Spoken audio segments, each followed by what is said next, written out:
नमस्कार. भावार्थ संतवाणीमध्ये तुम्हा सर्वांचं मनापासून स्वागत. संतांची वाणी म्हणजे केवळ शब्द नाही, तर सुखी जीवनाचा खरा मार्ग आहे. आजच्या धावपळीच्या जीवनात मनाला शांती देणारा एक अभंग आणि त्याचा आपल्या आयुष्याशी असलेला संबंध आज आपण उलगडणार आहोत. हा व्हिडिओ शेवटपर्यंत नक्की पहा, कारण यातील विचारांचा आपल्या दैनंदिन जीवनात कसा उपयोग होतो हे आम्ही विशेष रीतीने स्पष्ट केले आहे. चला तर मग भक्तीच्या या प्रवासात सहभागी होऊया. काय असं होऊ शकतं की प्रत्यक्ष पांडुरंग पंढरपूर सोडून एका भक्तासाठी आळंदीला येईल? काय इंद्रायणीचं पाणी खरंच थांबलं होतं? मित्रांनो, ज्ञानेश्वर माऊली तुकाराम हा केवळ जयघोष नाही, तर ते एक असं गुपित आहे जे तुमच्या आयुष्यातील नैराश्य दूर करून तुम्हाला शांती देऊ शकतं. आजच्या व्हिडिओमध्ये आपण या अभंगाचा असा अर्थ पाहणार आहोत, जो कदाचित तुम्ही कधीच ऐकला नसेल. हा व्हिडिओ शेवटपर्यंत नक्की पहा, कारण शेवटच्या कडव्यात लपला आहे तुमच्या आयुष्यातील आनंदाचा मार्ग. हा अभंग संत ज्ञानेश्वर, संत तुकाराम आणि संत एकनाथ या त्रिमूर्तींच्या आध्यात्मिक ऊर्जेचा आणि भक्तीच्या अद्वैत शक्तीचा एक सुंदर संगम आहे. प्रत्येक चरणांचा भावार्थ खालीलप्रमाणे. प्रथम चरण, ज्ञानेश्वर माऊली तुकाराम, देव इंद्रायणी थांबला.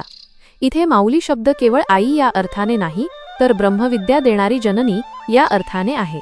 ज्ञानेश्वरांनी ज्ञानाला भक्तीची जोड दिली. तुकोबा हे कळस आहेत. त्यांनी सामान्य माणसाला भक्तीचा सोपा मार्ग दाखवला. जेव्हा ज्ञान ज्ञानेश्वर आणि भक्ती तुकाराम एकत्र येतात, तेव्हा देव परमेश्वर धावत येतो.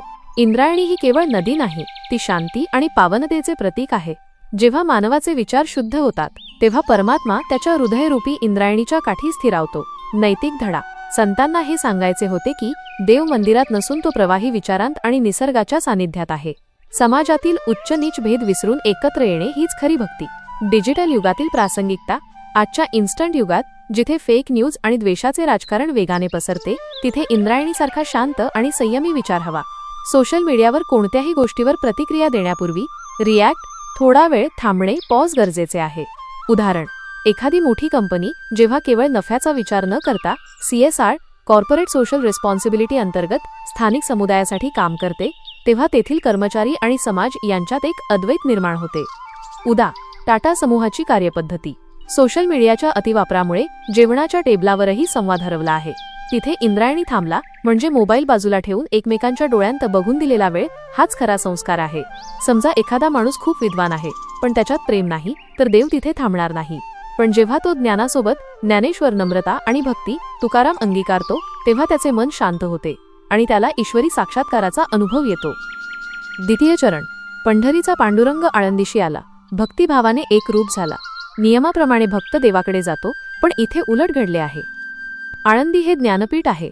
जेव्हा ज्ञान आणि भक्तीचा उच्चांक गाठला जातो, तेव्हा साक्षात परमात्मा पांडुरंग स्वतःहून भक्ताच्या भेटीला येतो. हे अद्वैताचे लक्षण आहे. भक्त आणि भगवान यांच्यातील अंतर संपले आहे. देव आणि भक्त आता दोन उरले नाहीत. आपण मंदिरात जातो, ती द्वैत भक्ती. पण जेव्हा आपल्याला प्रत्येक माणसात, प्राण्यात देव दिसू लागतो, तेव्हा देव आपल्याकडे येतो. हे एकरूप होणे म्हणजे स्वतःचा अहंकार पूर्णपणे विरघळून टाकणे होय. नैतिक धडा. श्रेष्ठत्वाचा अहंकार सोडून दुसऱ्याच्या भूमिकेत शिरणे. एम्पथी. डिजिटल युगातील प्रासंगिकता. सोशल मीडियावर आपण आपल्याच विचारांच्या इको चेंबरमध्ये अडकतो. आपल्याला हवे तेच आपण ऐकतो. हा अभंग शिकवतो की स्वतःच्या कम्फर्ट झोनमधून बाहेर पडून विरुद्ध विचारांच्या लोकांशी सन्मानाने संवाद साधा. उदाहरण, एक यशस्वी CEO जेव्हा ग्राउंड लेव्हलच्या कामगाराच्या अडचणी समजून घेण्यासाठी फॅक्टरीच्या फ्लोअरवर जाऊन त्याच्यासोबत जेवण करतो, तेव्हा तिथे पांडुरंग आळंदीशी आल्याचा प्रत्यय येतो. सासू आणि सून यांच्यातील नात्यात जेव्हा मी मोठी किंवा मी आधुनिक हा अहंकार गळून पडतो आणि त्या एकमेकींच्या छंदांना पाठिंबा देतात, तेव्हा ते कुटुंब एक रूप होते. तिसरा चरण, म्हणे मुक्ताबाई चमत्कार झाला. समाधी घेता हात थरथरला. हे आदिशक्तीचे आणि शुद्ध बुद्धीचे प्रतीक आहे. हा चमत्कार जादूटोणा नसून भावाचा चमत्कार आहे.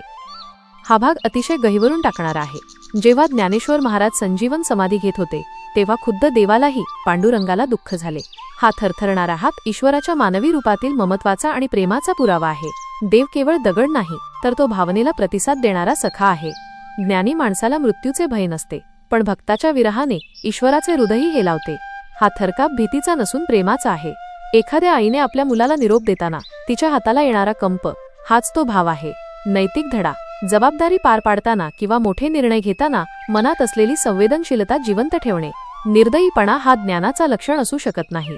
डिजिटल युगातील प्रासंगिकता. आज सोशल मीडियावर ट्रोलिंग करताना आपण समोरच्या व्यक्तीच्या भावनांचा विचार करत नाही. आपण यंत्रवत रोबोटिक झालो आहोत. हात थरथरणे म्हणजे चुकीचे कृत्य करण्यापूर्वी विवेक जागृत होणे. उदाहरण, ले ऑफ्स, कर्मचारी कपात करताना जर मॅनेजमेंटला त्या कर्मचाऱ्याच्या कुटुंबाची काळजी वाटली आणि त्यांनी पर्यायी मार्ग शोधला तर ती मुक्ताबाईंनी पाहिलेली संवेदनशीलता आहे. पालकांनी मुलांच्या करिअरचे निर्णय घेताना स्वतःच्या इच्छा लादण्याऐवजी मुलाच्या डोळ्यांतील भीती ओळखून आपला हट्ट सोडणे, हा तो थरथरणारा हात कंपेशन आहे. चौथा चरण, एका जनार्दनी इंद्रायणी आठव, उधळूनी निघाले आळंदी हे गाव.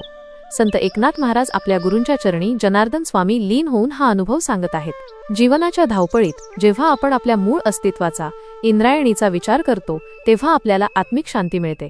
याचा अर्थ असा की ज्ञानेश्वरांच्या समाधीच्या वेळी संपूर्ण गाव भक्तिरसात न्हाऊन निघाले. प्रत्येकाच्या मनातील अहंकार उधळला गेला आणि फक्त नाम उरले. नैतिक धडा, वैयक्तिक मोक्षापेक्षा सामाजिक हिताला प्राधान्य देणे.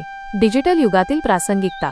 डिजिटल युगात व्हायरल होणे सोपे आहे, पण उधळून निघणे, सकारात्मक बदल घडवणे कठीण आहे. जेव्हा एखादी ऑनलाईन मोहीम, उदा. पर्यावरणासाठीची मोहीम, प्रत्यक्ष जमिनीवर बदल घडवते तेव्हा ते गाव उधळल्यासारखे असते. उदाहरण, एखादी स्टार्टअप कंपनी जेव्हा केवळ नफा न पाहता सस्टेनेबल, शाश्वत उत्पादने बनवते आणि पूर्ण इंडस्ट्रीला तसे करण्यास भाग पाडते तेव्हा ती एक सकारात्मक चळवळ ठरते. एखाद्या कुटुंबाने पुढाकार घेऊन आपल्या सोसायटीत शून्य कचरा, झिरो वेस्ट मोहीम राबवली आणि अख्खी सोसायटी त्यात सामील झाली तर तो या अभंगाचा खरा सामाजिक अर्थ होय. सध्याच्या युगात या अभंगाची प्रासंगिकता, करंट रिलेव्हन्स, आजच्या धावपळीच्या आणि तणावग्रस्त युगात हा अभंग आपल्याला 3 महत्त्वाचे विचार देतो. 1. मानसिक शांती. इंद्रायणी. आज जग वेगाने धावत आहे, माणसाला थांबायला वेळ नाही. देव इंद्रायणी थांबला हे सांगते की जर तुम्हाला ईश्वरी आनंद हवा असेल तर आधी स्वतःच्या मनातील गोंधळ थांबवून शांत व्हा. 2. अहंकाराचा त्याग. आपण तंत्रज्ञान आणि पैशाच्या जोरावर स्वतःला मोठे समजतो, पण मुक्ताबाईंच्या चमत्काराचा संदर्भ सांगतो की निसर्ग आणि ईश्वरासमोर आपण नम्र राहिले पाहिजे. 3. सामाजिक समरसता. पांडुरंग आळंदीला येणे म्हणजे भेदाभेद संपवणे. आजच्या काळात जाती, धर्म आणि गरीब श्रीमंत यांमधील दरी मिटवण्यासाठी एकरूप होण्याचा हा विचार अत्यंत आवश्यक आहे. 4. भावनिक बुद्धिमत्ता. Emotional intelligence. समाधी घेताना थरथरणारा हात आपल्याला आठवण करून देतो की आपण कितीही प्रगती केली तरी आपल्यातील माणुसकी आणि संवेदना जिवंत राहणे गरजेचे आहे. थोडक्यात सांगायचे तर हा अभंग केवळ देवाचे गुणगान नसून मानवाला माणूस म्हणून कसे जगावे आणि शांत कसे राहावे याचा मार्ग दाखवणारा एक आध्यात्मिक नकाशा आहे. आधुनिक उदाहरण, कॉर्पोरेट राजकारण आणि घरगुती ताण. कल्पना करा, तुम्ही एका मोठ्या कंपनीत मॅनेजर आहात. ऑफिसमध्ये तुमच्याविरुद्ध राजकारण सुरू आहे. न केलेल्या चुकीबद्दल तुम्हाला बोलणी खावी लागत आहेत. घरी येता तर तिथेही किरकोळ कारणावरून वाद सुरू आहेत. उपयोग कसा करायचा? देव इंद्रायणी थांबला याचा अर्थ असा घ्या की तुमच्या मनात विचारांची जी इंद्रायणी वाहत आहे तिला थोडा वेळ थांबवा. जेव्हा तुम्ही ऑफिसच्या राजकारणात प्रतिसाद रिॲक्ट देण्याऐवजी शांत रिस्पॉन्ड राहता तेव्हा तुम्ही तुमच्यातील माऊली जागृत करत असता. एखाद्या कठीण मीटिंगमध्ये जेव्हा तुम्ही शांत राहून समोरच्याचे म्हणणे ऐकून घेता तेव्हा समोरचा माणूस जो कदाचित तुमच्यावर चिडला आहे तोही शांत होतो. तिथेच पंढरीचा पांडुरंग तुमच्या आळंदीत शांत मनात आला असे समजा. आळंदी म्हणजे जिथे मर्यादा संपते आणि प्रेम सुरू होते. हा अभंग ऐकल्यानंतर आपला दृष्टिकोन बदलायला हवा. भक्ती म्हणजे केवळ अंधश्रद्धा नाही तर भक्ती म्हणजे स्वतःला निसर्गाच्या लयीशी रिधम जोडून घेणे आहे. जेव्हा तुम्ही यापुढे आळंदीला जाल तेव्हा केवळ दगड माती बघू नका तर तिथे रेंगाळणाऱ्या त्या लहरी अनुभवा. विज्ञान आपल्याला कसे हाव सांगते तर अध्यात्म आपल्याला का वाय सांगते. या दोन्हीचा मेळ म्हणजे हा अभंग आहे. नवीन पिढीसाठी अभंगाचा संदेश, आपण सगळे पीस ऑफ माइंड शोधतोय, बरोबर? कधी सोलो ट्रिपमध्ये तर कधी नेटफ्लिक्सवर. पण हा अभंग आपल्याला एक वेगळीच वाईब सांगतोय. पंडुरंग ॲट अलांडी याचा अर्थ असा नाही की देव ट्रॅव्हल करून आलाय.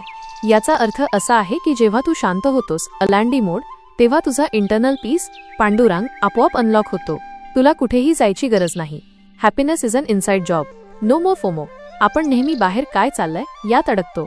इंद्रायणी थांबली म्हणजे पॉज घेणं. जसं आपण फोन चार्जिंगला लावतो तसं स्वतःला रिबूट करणं. The vibe shift. जेव्हा तू ध्यान करतोस किंवा तुझ्या कामात 100% फोकस होतोस तेव्हा एक चमत्कार होतो. तुझं डोकं शांत होतं आणि तू फ्लो स्टेटमध्ये येतोस. हेच ते हात थरथरणे किंवा एक रूप होणे. Community goals. शेवटी हा आनंद फक्त स्वतःपुरता ठेवू नकोस. उधळून निघाले गाव म्हणजे तुझी ही पॉझिटिव्हिटी तुझ्या मित्रांना, फॅमिलीला आणि सोशल मीडियाला शेअर कर. ज्ञानोबा तुकाराम हे फक्त मंत्र नाहीत, ते तुझे मेंटल हेल्थ कोचेस आहेत. सो नेक्स्ट टाइम जेव्हा खूप स्ट्रेस येईल तेव्हा एकदा इंद्रायणी शांतता अनुभवून बघ. It's a literal game changer. आजची कृती, दी ॲक्शन स्टेप. हा अभंग आपल्याला शिकवतो की देव बाहेर शोधण्यापेक्षा स्वतःच्या इंद्रियांना शांत करण्यात जास्त अर्थ आहे. जिथे नम्रता आणि भक्ती असते तिथे देवाला धावून यावेच लागते. आज दिवसभरात तुमच्या मनाविरुद्ध एखादी गोष्ट घडली किंवा कोणी तुमच्यावर विनाकारण टीका केली तर त्याला उलट उत्तर देऊ नका. फक्त 30 सेकंद डोळे मिटून शांत राहा आणि मनात म्हणा, ज्ञानेश्वर माऊली तुकाराम. पहा, तुमच्या त्या शांततेने परिस्थिती कशी बदलते. धन्यवाद. आजचा हा भक्तीचा प्रवास तुम्हाला कसा वाटला हे कमेंटमध्ये नक्की सांगा. पुन्हा भेटूया नव्या संत वाङ्मयाच्या अमृतरूपी दरबारात आणि नव्या भक्तिविद्येच्या संगतीत. बोला पुंडलिक वरदे हरी विठ्ठल. श्री ज्ञानदेव तुकाराम. पंढरीनाथ महाराज की जय. जाण्यापूर्वी चॅनलला सबस्क्राईब करायला विसरू नका, जेणेकरून विठुनामाची ही वारी अशीच अखंड सुरू राहील. रामकृष्ण हरी. नामस्मरण करा, आनंदात रहा.